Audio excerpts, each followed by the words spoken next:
પશ્ચિમી સંસ્કૃતિનું આંધળું અનુકરણ ન કરાય. પશ્ચિમ દિશામાં સૂર્ય જાય ને તો એ ડૂબી જાય છે. આપણી પરિસ્થિતિ શું થશે?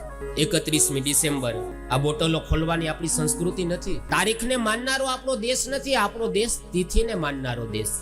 31મી ડિસેમ્બર હમણાં આવશે ને, ઘરાઈને તો આમ દારૂ છે ને એ પૈંડમાં આવે. એવો ગોથા મારતો. આ બોટલો ખોલવાની આપણી સંસ્કૃતિ નથી. જીવન જીવવા માટે તારીખ મુજબ જીવવું, પણ જીવનને સુધારવા માટે તિથિ પ્રમાણે જીવવું જોઈએ. વેદ ગીતાની વાણી સંસ્કૃત સમજે નહીં સ્પષ્ટ, હરાયા ઢોર હાલી નીકળ્યા ઉજવવા 31st. 31મી ડિસેમ્બર ઉજવવાની આપણી સંસ્કૃતિ નહીં. આપણી સંસ્કૃતિ એકાદશી ઉજવવાની સંસ્કૃતિ છે. આપણી સંસ્કૃતિ તિથિને માનવા. અને યાદ રાખજો, દરિયામાં ભરતીને ઓટ આવે છે ને, તારીખ મુજબ નથી આવતી, તિથિ મુજબ આવે છે. વૈજ્ઞાનિકો હવે તો તિથિને માનવા માંડ્યા છે. એ લોકો વિચાર કરે કે કયા દિવસે કયો ગ્રહ કઈ જગ્યાએ હોય, એ પ્રમાણે એ લોકો મિસાઇલો છોડે છે. એ લોકો આપણા પંચાંગ મુજબ ચાલે છે.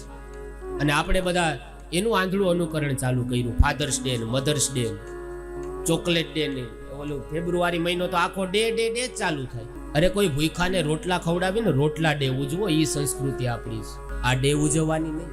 આમાંથી ખબર છે કોઈને આર્મી ડે ક્યારે ઉજવાય છે? આર્મી ડે ક્યારે ઉજવાય ખબર?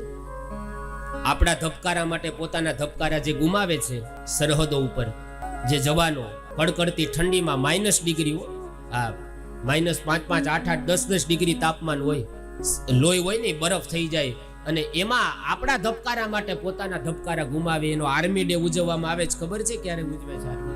હિન્દુ સંસ્કૃતિની મર્યાદામાં જીવન જીવવું જોઈએ, આપણા ઋષિમુનિઓ કહે છે.